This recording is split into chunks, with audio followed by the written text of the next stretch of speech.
인사 맙시다. 기쁨과 은혜가 충만하시기 바랍니다. 하늘의 복으로 채워지시기 바랍니다. 기도하십시다. 하나님 아버지, 가난하고 참 애통해 하면서도 하나님 나라를 소유하고 또 하나님의 축복을 우리를 하여금 부어주시니 감사드립니다. 오늘 우리 이 시간도 비참하고 가난한 우리 심령 속에 찾아와 주셔서 이곳이 천국이 될 수 있게 해주시기 바랍니다. 주님이 함께 하시면 부족한 것이 없고 궁핍한 것이 없고 괴로운 것이 없고 가장 이상적이고 완전한 그런 하나님의 축복의 자리에 있다는 것을 우리가 확인할 수 있습니다. 오늘 이 시간이 그런 축복의 장이 될 수 있도록 특별히 간섭해 주시옵소서. 우리 사랑하는 지체들을 주님께서 그 있는 처소마다 또 하는 일마다 또 그 가정마다 찾아가 주시고 특히 그 어려운 가운데 부르짖는 그 기도 소리를 들어주셔서 하나님의 살아계심을 체험하면서 모든 것을 이기는 능력의 종들로 다 세워주시기를 바랍니다. 예수님 이름으로 기도하옵나이다. 네. 오늘부터는 산상설교를 한번 해볼 생각입니다. 요한복음을 너무 오래 해가지고 피로도가 좀 올라온 느낌이 들어서 산상 3으로 올라가셨더라고요. 마태복음 5장 1절부터 3절까지입니다. 마태복음 5장 1절부터 3절.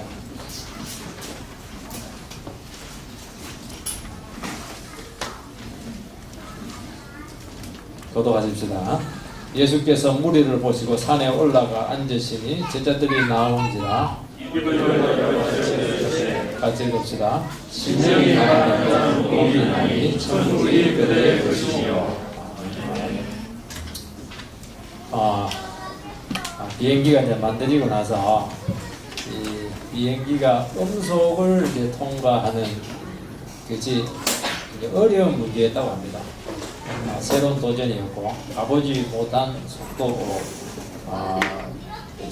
세계인데 거의 불가능하게 받아들여졌다고 합니다.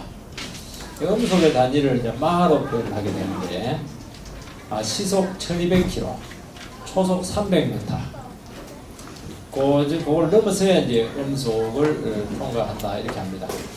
문제가 뭐냐니까 강력한 이제 파장이 생기기 때문에 비행기 기체가 하면 파괴될 수가 있다고 합니다. 근데 이제 더 중요한 문제는 뭐냐니까 음속을 통과하는 순간 갑자기 방향 감각을 완전히 잃어버리게 된다고 합니다. 정반대로 만든답니다. 위가 아래고 아래가 위고. 그래서 이제 비행 고도를 높이려고 하면 조종관을 당겨야 되는데 당기면 이제 곤두박질 치는 겁니다. 마하 이하 속도의 그 원리에서 당겨버리면 바로 그냥 절벽으로 떨어져 버리기 때문에 이게 어렵다고 해요. 그래서 눈을 지그시 감고 앞으로 밀어버리면 이제 올라간다고 합니다. 정반대의 세계죠. 정반대의 원리가 순간적으로 온다는 겁니다.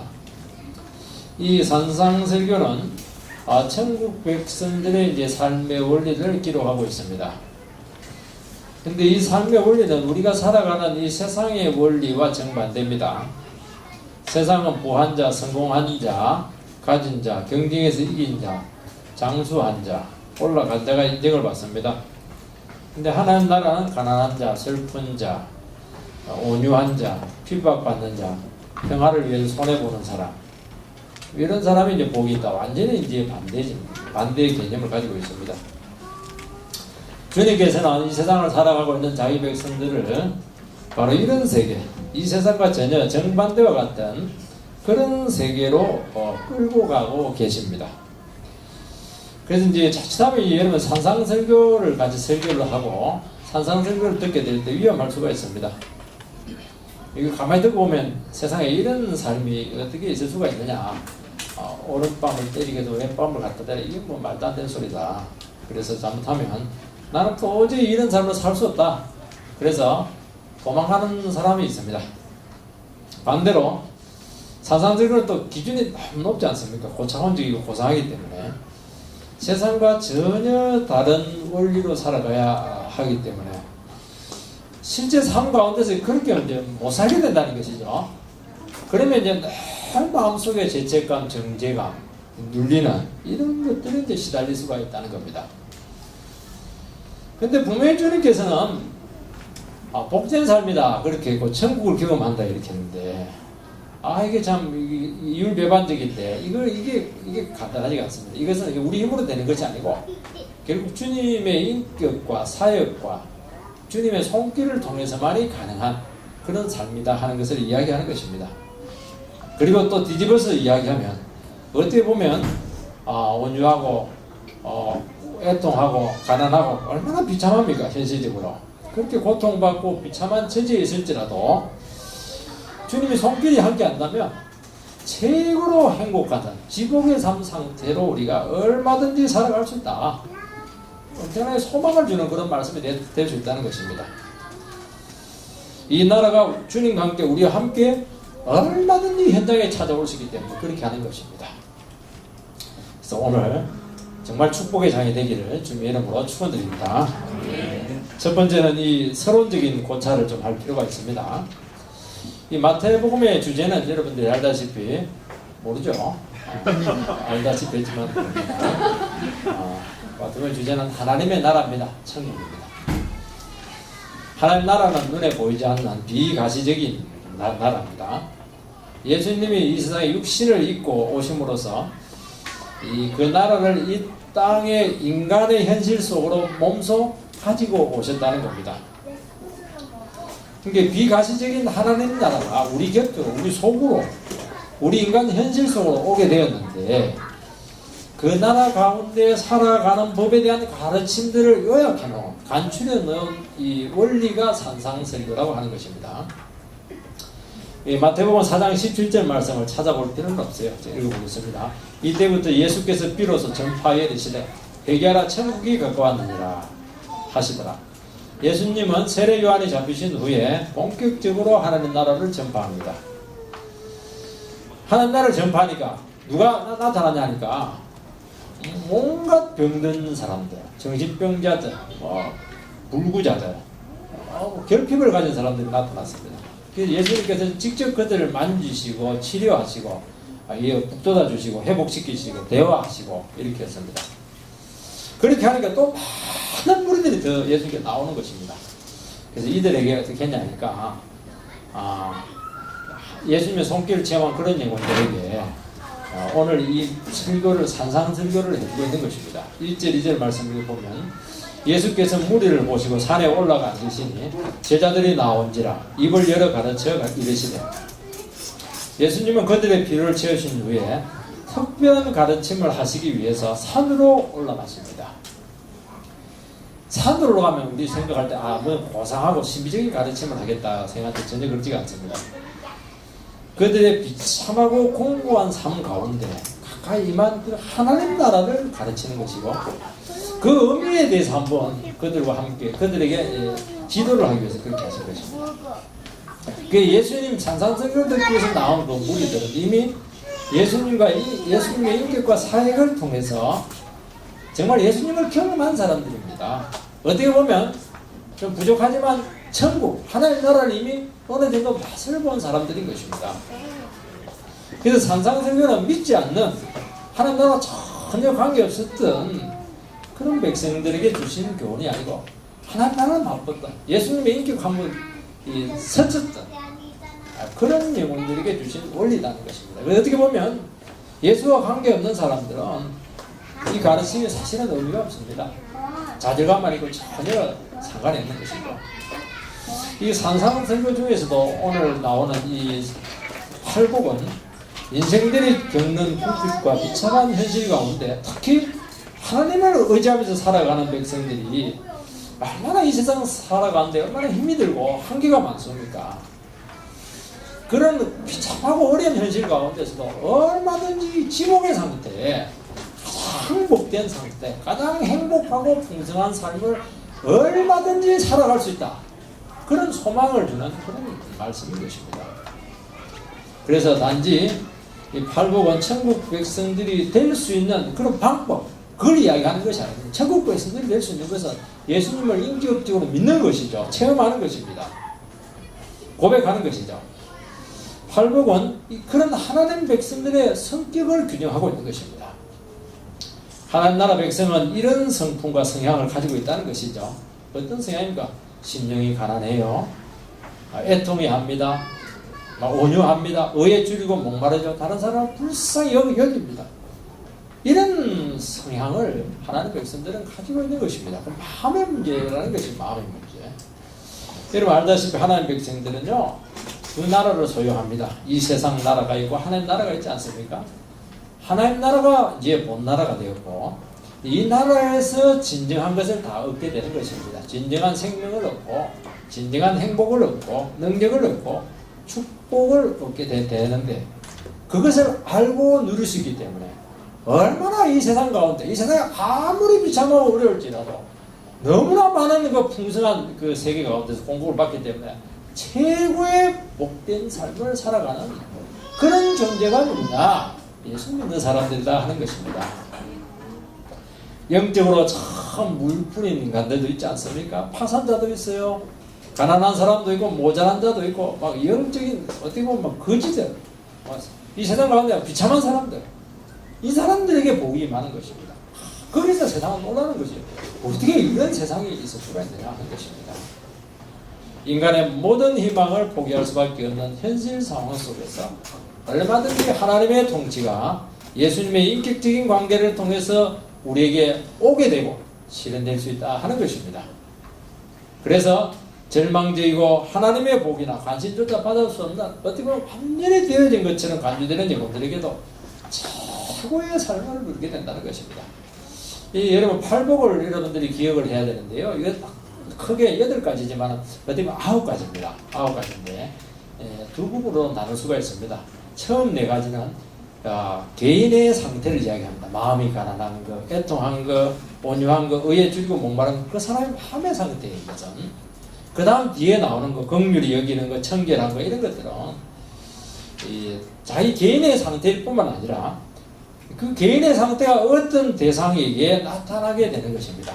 상대에게 넘어가는 것이죠. 이 긍휼한 상태는 뭐냐? 본인이 참 긍휼한 마음을 가지고 있습니다. 그 마음을 가지고 다른 사람을 불쌍히 여기게 될 때 어떻게 되냐?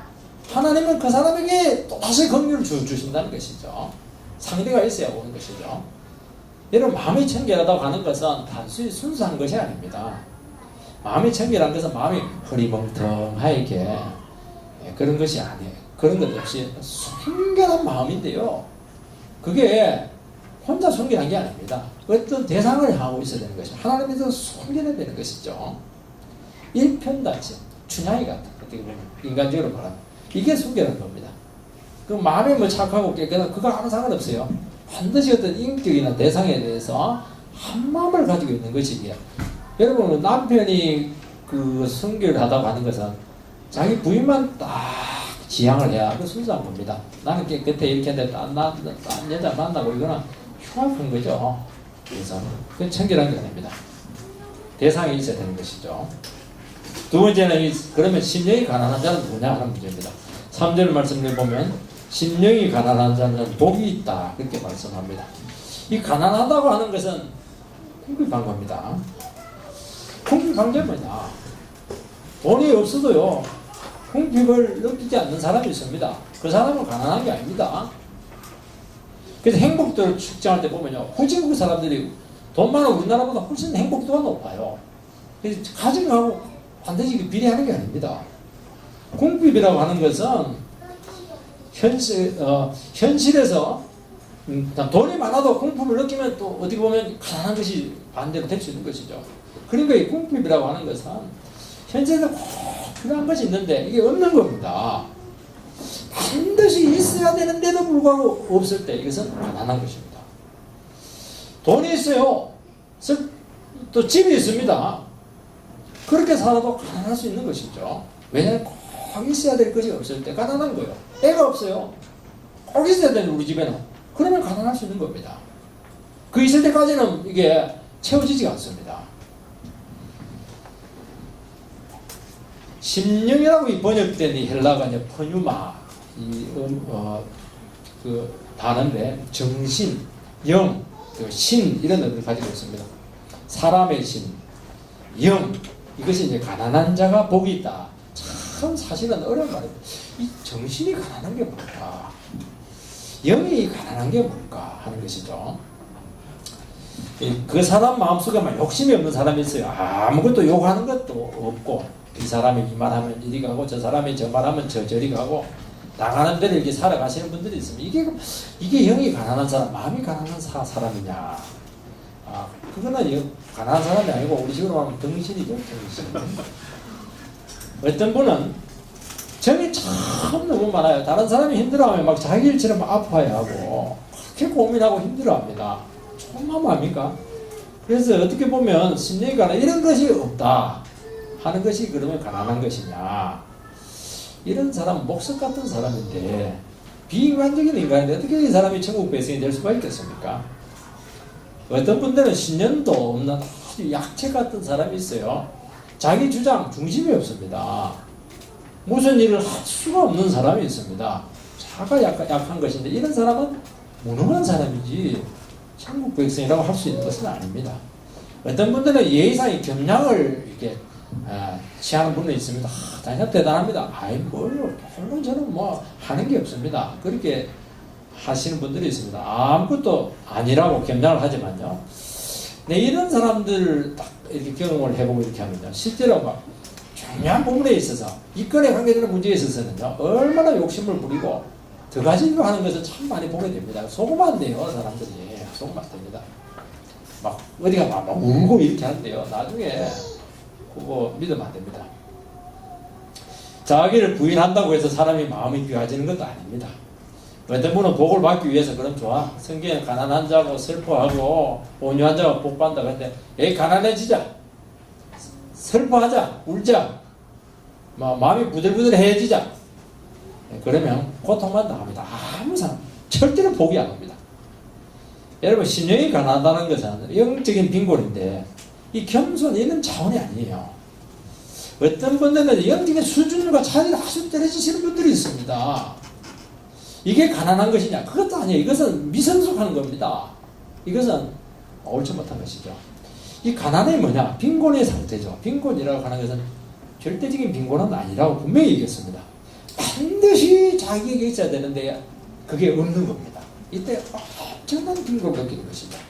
예를 들어 가지고 논문을 써야 됩니다. 도서관을 가서 자료를 찾습니다. 그 자료가 있어야 돼요. 도서관 가면 엄청나게 많은 책이 있는데 그 책을 찾으러 가는 그 책이 없는 거예요. 그때 엄청난 빈곤을, 결핍을 느끼게 되고 그것을 찾을 때까지 결코 그 결핍이 해소가 되지 않는 것입니다. 그래서 어떻게 합니까? 막 외국어로 막 자료를 보내고 막 온 인터넷 찾고 그렇게 하지. 그게 뭐냐? 이게 가난한 거예요. 마음이 가난하다는 것은 자기가 어떤 문제를 당해서 그 문제를 풀어야겠는데 거기에 대해서 자기에게 있는 무엇으로 그 일을 처리할 수가 없을 때 그때 가난을 느끼는 것입니다.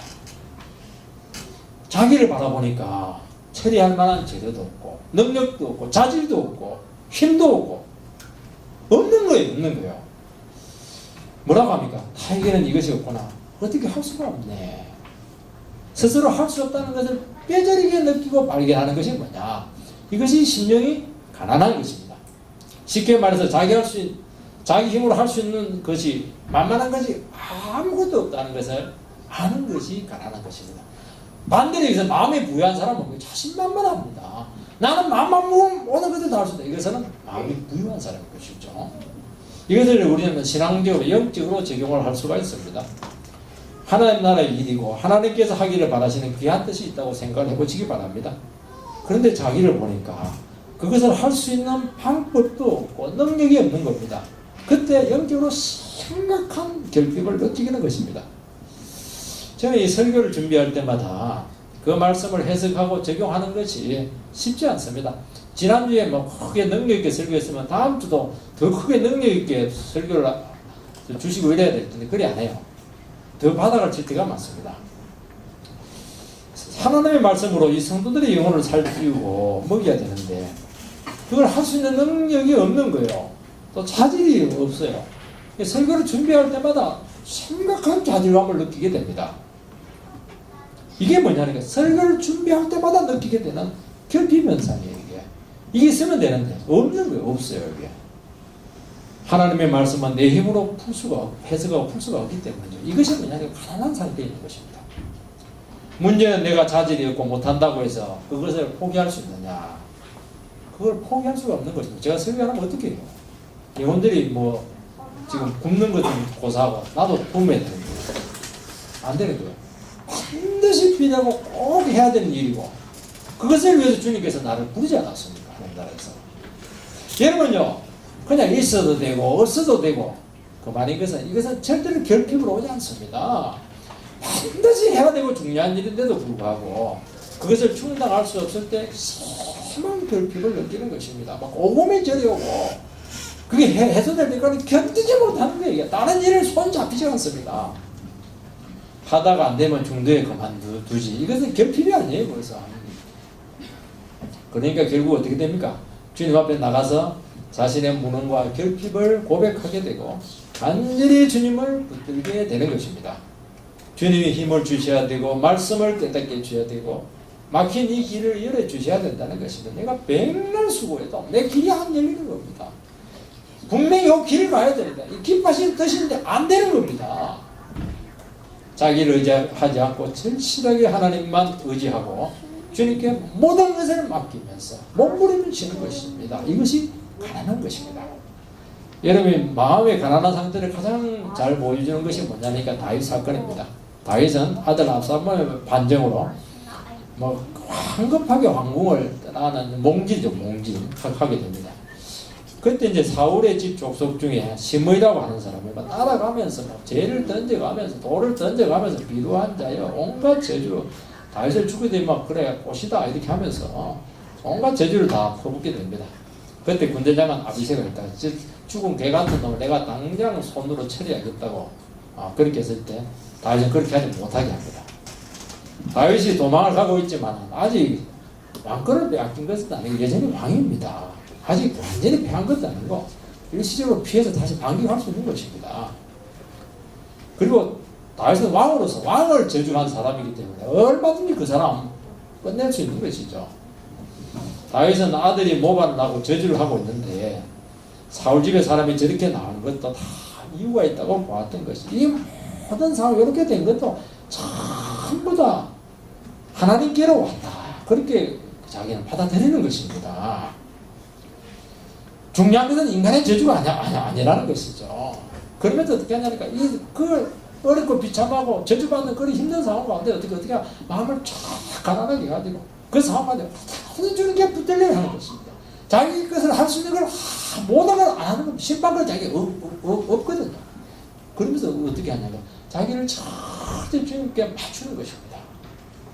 그런다고 해서 하나님 나라를 포기할 수 있어요? 포기할 수 없는 거예요. 욕되는 거 하면서 자기를 또 가야 돼요. 도망가야 돼요. 그리고 사람들을 불러가지고 전략을 세워야 돼요. 군대를 모집해야 돼요. 이게 뭐냐니까 이게 가난한 겁니다. 이게 쉽게 말해서 가난하다고 해서 아무것도 안 하는 게 아닙니다. 하나님께 모든 상황 내가 불가능하지만 모든 상황을 다 맡기면서도 주님이 주시는 그 길을 또 걸어가면서 그 가운데 주님이 지시를 받으면서 이 상황을 하나씩 해나가는 것입니다. 그래서 어떻게 보면 이 가난한 게요 가난한 게 아닙니다. 강력한 겁니다. 어떻게 보면 내가 손을 보더라도 안 되고 하나님이 그것은 해야 된다. 내 스스로 복수 안 하겠다. 근데 기분 내키는 대로 행동을 하지 않았다는 것입니다. 하나님이 판단해 주시고 스스로 심판자가 되게 하겠다는 것입니다. 화가 얼마나 났겠어요. 그래도 심판을 하나님께 맡기는 것입니다. 이것이 마음이 가난한 것입니다. 덮어놓고 분노를 참는 게 아니에요. 이 모든 상황은 전능하신 하나님 손 안에 있고 내가 할 수 있는 것이 아무것도 없다는 것을 알기 때문에 염려를 맡기고 자기의 길을 걸어가는 이것이야말로 가난한 것입니다. 여러분 마음이 가난한 영혼은요 막다른 골목에 있었을 때 혹 평상시 이하로 막 모욕을 받고 이렇게 했을 때 부당한 처사를 당했을 때 화를 내고 공개하고 자기를 주장하고 자기를 내세워서 상대를 공격하고 복수하고 괴멸시키고 그게 아니에요. 그게 하나님이 이런 상황에 나를 두셨다. 모든 것을 아시고 있다. 하나님께서 상황을 처리하실 것을 믿고 맡기는 것입니다. 그리고 자기는 자기에게 주신 꽃길을 뚜벅 걸어가는 것입니다. 왜냐하니까 자기는 하나님 너무나 큰 귀한 뜻이기 때문에 이 귀한 뜻은 내 힘으로 안 되는 거예요. 이거 하나님의 힘으로 돼야 되는 겁니다. 내가 혹시라도 허점이 발견되고 내 제약이 발견돼서 이 하나님의 능력이 오지 못한다면 나는 그 자리에 망하는 겁니다. 그게 사소한 복수하는 것들 다 넘어가는 것이죠. 왜냐하면 너무 귀한 것이기 때문에. 여러분 빌립보서 2장에 보면요, 분쟁하는 성도들을 권면하는 내용이 나옵니다. 갈등과 분쟁 중에 있는 성도들에게 어떻게 합니까? 너희들 잘 화합해서 싸우지 말고 서로 사랑해, 이렇게 하면 되는데 그런 말 하지 않습니다. 너희들 예수 그리스도의 마음을 가져라, 그렇게 말하고 있습니다. 그러면서 예수 그리스도의 마음을 아주 중요한 말로 표현하고 있는데 예수를 비우는 마음이다, 그렇게 이야기합니다. 이 비우는 것이 가난해지는 겁니다. 비운다는 것은 정치가들은 저는 마음을 비웠습니다 해놓고 당선되면 이제 안 비웠다는 것이 확인이 됩니다. 그 말로 비운다고 되는 게 아닙니다. 일시적으로 표 달라고 그렇게 하는 겁니다. 야비한 것이죠. 비운다고 하는 것은 뭐냐? 자신의 위대성을 어떻게 하든지 최대한 감추는 것이 비우는 겁니다. 잘난 것, 없애는 겁니다. 주님은 이 신성, 그 영광스러운 신성을 한 육신 속에 다 감추어 버렸습니다. 왜요? 죄인들과 가까이 있기 위해서 그렇게 했던 것이죠. 다가오도록 하기 위해서 그렇게 했던 것입니다. 여러분, 진정한 비움은 뭐냐? 자기를 드러내고 나타낼 수 있는 것을, 모든 것을 다 없애는 겁니다. 내 공로, 자랑거리, 재능, 이거 사라져야 됩니다. 근데 이것이 쉽냐? 결심으로 되느냐? 겸양으로 되는 게 아닙니다. 사람이 자기를 드러내는 것은 이 본능적인 본능.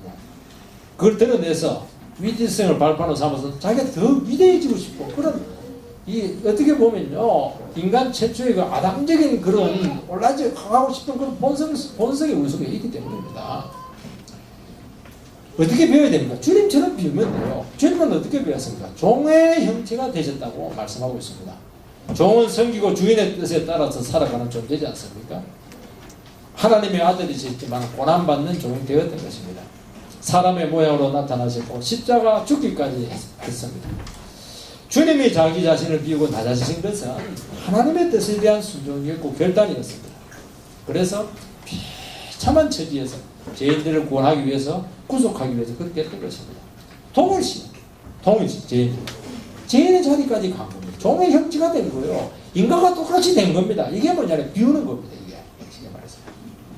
여러분, 우리가 낮아지고 자기 자신을 비우는 이유는요, 다른 이유 때문에 있는 게 아닙니다. 우리가 속이 없어서 비우는 게 아닙니다. 우리에 대한 너무나 고상한 하나님의 뜻이기 때문에 그렇게 하는 겁니다. 한 영혼이라도 구원해야 된다. 이 교회를 어떻게 하든지 살려야 된다. 하나님의 영광이 나의 삶 속에 드러나야 된다. 이런 곱상한 것이 하나님 나의 뜻이기 때문에 내 자신을 확 비우는 것이지, 그런 것도 없는데도 불구하고 내가 마음을 비우겠다, 그거는 거짓 아니면 속이 없는 사람이거든요. 정신병 걸립니다. 그렇게 하겠구나. 열등과 온갖 우울증 다 걸립니다. 그게 되는 게 아니에요. 너무 귀한 뜻이 있는데 그걸 내 힘으로 할 수는 없고 나를 자꾸 비우는 것이죠. 내가 살고 나를 드러내기 위해서 그렇게 하는 게 아닙니다. 교회에서 보면요, 가장 문제 되시는 분들은 끝까지 자기 자신을 아주 고고하게 지키시는 분들이 계십니다. 종이 돼야 되는데 종이 되려고 하지 않습니다. 종이 돼야 됩니다, 여러분들. 굽히지를 못해요. 아주 위험한 것입니다. 주님의 십자가 죽음은 단지 비참하거나 고통스러운 것만을 의미하지 않습니다. 십자가는 하나님의 무서운 저주가 퍼부어진 것도 아닙니까? 우리들은 어디까지 낮아져야 됩니까? 바로 그 자리까지 낮아져야 돼요. 온갖 저주와 소외감까지 주님은 다 감당했던 것처럼 감당할 수 있어야 되는 것입니다. 마지막 남은 자존심까지. 십자가 위에서 뭐 자기를 주장한 게 뭐죠? 우리는 모든 수치가 다 드러나지 않았습니다. 십자가 죽음은 죄인들을 위한 희생 제사가 되었던 것입니다. 구약에서 짐승 제사는요, 온전한 제사가 되지 못합니다. 왜냐니까 짐승은 이해력이 없어요. 그리고 짐승은 아무리 제물로 죽었자지만 그 양한테 물어보세요. 동의했는지. 말을 못해서 그렇지 억울하게 죽었다 할 가능성이 많아요. 동의한 죽음이 아니죠. 주님은 인간의 최후의 죄의 보류, 자기 의지를 철저히 자기 자신이 동의를 해서 자발적으로 십자가에 죽으신 것입니다. 그 이유는 아버지의 죄인에 대한 그 깊은 사랑 때문이었고 하나님의 깊으신 뜻 때문이었던 것입니다. 이것이 뭐냐? 자기 자신을 부끄러운 자리로 내줄 수가 있고 자기 자신의 의지를 얼마든지 꺾을 수 있는 것입니다. 왜 여러분들이 가난하게 되기 위해서는 어떻게 되느냐? 하나님의 영광을 알아야 돼요. 하나님은 나에 대한 깊은 뜻을 알아야 되는 것입니다. 너무너무 계획이 큰데 내게는 할 수가 없는 것입니다. 자기를 비우고 또 비우고 자기를 끊고 의지를 박살을 내고 품고 내 원칙 가는 게 어디 있어요? 이 세상에서 내 성질이 어디 있어요? 나의 신념이 어디 있어요? 나의 인생관이 어디 있습니까? 그냥 다른 용어로 이제 꺾어버려야죠. 이게 뭐냐? 이게 심령이 가난해지는 것입니다. 자기 자신을 제물로 드리는 것이죠. 하나님의 미랄이 되는 것입니다. 이게 위대한 것이죠. 우리에게 가장 위대한 것은 주님의 마음을 가지는 것이고 가난한 마음을 늘 소유해야 된다는 것입니다. 자신의 죄된 마음이 남아있지 않아야 되는 것입니다. 인간에게 가장 위대한 것은 자신을 주장하지 않는 것이고 자기 자신을 비우고 낮추는 것입니다. 이때 내 자신이 완전히 없어지는 것을 경험하게 될 것입니다. 그래도 비참해지지 않아요. 이 세상에서는 자기 무시당하면요 비참해지기 때문에 화가 나는 거거든요. 주님 때문에 비우고 주님 때문에 낮아지고 주님 때문에 없어지는 것은요 너무너무 귀한 겁니다. 없어질수록 주님은 더 나타날 거예요. 그곳에 주님의 영광만이 드러나게 될 것이고 하늘의 진정한 축복이 임하게 된다는 것입니다. 어떤 분들은요 종교적인 욕심으로 신앙생활 하시는 분들이 있습니다. 교회 안에서 인정받으려고 하는 그런 모습이 참 드러날 때 안타까울 때가 참 많습니다. 교회도 작은 사회고 조금만 열심히 해도 다 알아줍니다. 사회에서는 막 날고 기는 사람들이 너무 많아가지고 막 꽤 또 이게 들어갈 수가 없는데 교회에서는 조금만 주먹만 접어주고 이래도 집사님 참 너무 귀한 섬김을 하시네요. 하시긴 한데 그 맛에 이제 신화생활 하시는 분들도 계세요. 그냥 하는 말이니까 아무것도 아닙니다. 그런다고 해서 아무것도 아니라 하지 말고 그렇게 하면 안 됩니다. 더 열심히 하세요. 여러분 교회는 종교적인 욕망을 채우는 곳이 아닙니다. 자기를 드러내고 영웅이 되고 자기 재주 부리고 자기를 알리는 곳이 아닙니다. 자신이 뭔가를 주장하고 기여함으로써 자기 자신을 주장하지 않아야 됩니다. 그것은 다 자기 영광이고 주님의 영광이 될 수가 없습니다. 정말 가난한 마음이 아니에요. 부유한 마음이고 마귀가 주는 마음이고 나중에 주님을 위한다고 했지만 전부 다 주님의 이름으로 자기를 드러내는 정말 위험한 자리에 있다는 것을 반드시 확인하게 될 것입니다. 결국 심령이 가난한 영혼은 그리스도처럼 자기 자신을 철저히 죽일 수가 있어야 됩니다. 이것은 하나님에 대한 깊은 이해에서 온다는 것이죠. 말씀에 대한 깊은 뜻에서 오는 것입니다. 현실 가운데 자기가 없어야 되고 자기 위신이나 욕심에 따라서 절대로 움직이지 않습니다. 얼마나 위대해요. 정말 가난한 사람입니다. 주님은 이 가난한 사람들을 제1차고 복에 제1번으로 두었다는 거예요. 이게 안 되면 2번이 안 되는 거예요. 2번이 마음이 가난해져야 돼요. 너무 우리는 마음이 부해져 있습니다. 주님 없어도 나는 얼마든지 뭐 할 수 있다 이런 생각을 하고 있으니까 천국을 경험하지 못하는 것입니다. 세 번째는 심령이 가난한 자에게 어떤 축복이 오느냐는 것입니다. 3절을 다시 보면 심령이 가난한 자는 복이 있나니 천국이 그들의 것이며 마음을 비우고 하나님께 모든 것을 맡기고 살아가는 가난한 심령들에게 복이 있다는 것이죠. 진정한 평안과 기쁨과 행복이 임합니다. 이 복은 이제 마카리오스 대단히 행복하다. 행복하다 이렇게 할 때 마카리오스 복을 의미하는 것입니다. 커피 마시고 행복하다. 이것은 이제 남편이 긁어버리면 도로나무함이 타버리는 겁니다. 그게 아닙니다. 너무 지복에 살 때 나의 이 기쁨을 어느 누구도 빼앗을 수 없어요. 완전히 주님께 사로잡혀서 오게 되는 이 평안과 기쁨인 것이죠. 심령이 가난한 영혼은 현실적으로 대단히 취약하고 비참한 처지에 빠질 수가 있습니다. 왜냐하면 모든 것을 주님께 맡기고 자기 자신을 완전히 비워야 되기 때문입니다. 스스로 할 수 있는 것이 아무것도 없고 좋은 것도 아무것도 가질 수가 없습니다. 세상에서 자기를 주장할 수 있는 것이 없습니다. 그러나 이런 영혼을 주님께서는 가장 비참한 그 자리까지 반드시 찾아가십니다. 상황과 예측을 뛰어넘는 하늘의 것으로 채우신다는 거예요. 그 천국이 그 사람의 소유입니다. 소유는 건 자기 땅이라는 거예요. 자기 집이라는 겁니다. 그래서 막 그 원하는 대로 축복을 자기가 다 가질 수 있는 거예요.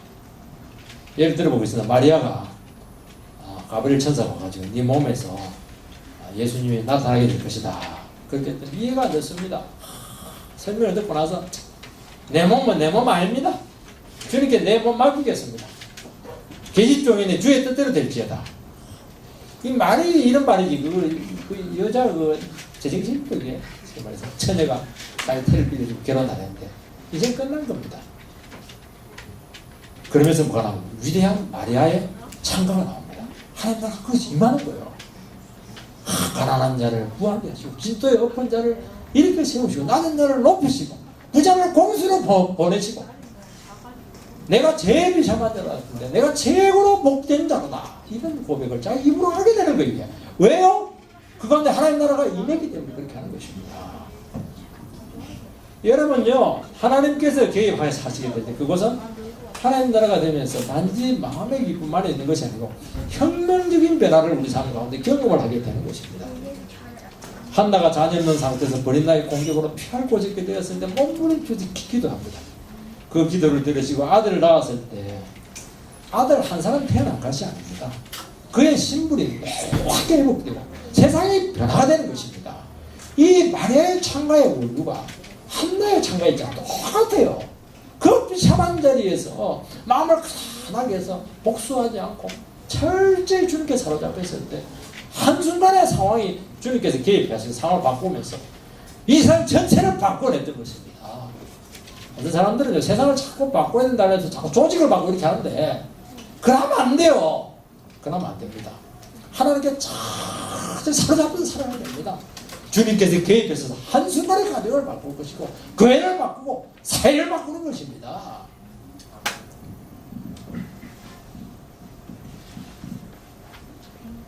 하나님은 한순간에 올릴 자를 올리시고 낮출 자를 낮추십니다. 악한 자를 심판하시고 연약한 영혼을 축복하십니다. 진정한 행복이지 않습니까? 세상을 변화시킵니다. 면제된 데가 나중 때 된다는 게 진정한 자리 바꾸고 나타나는 거예요. 이 혁명 놀라운 것이죠.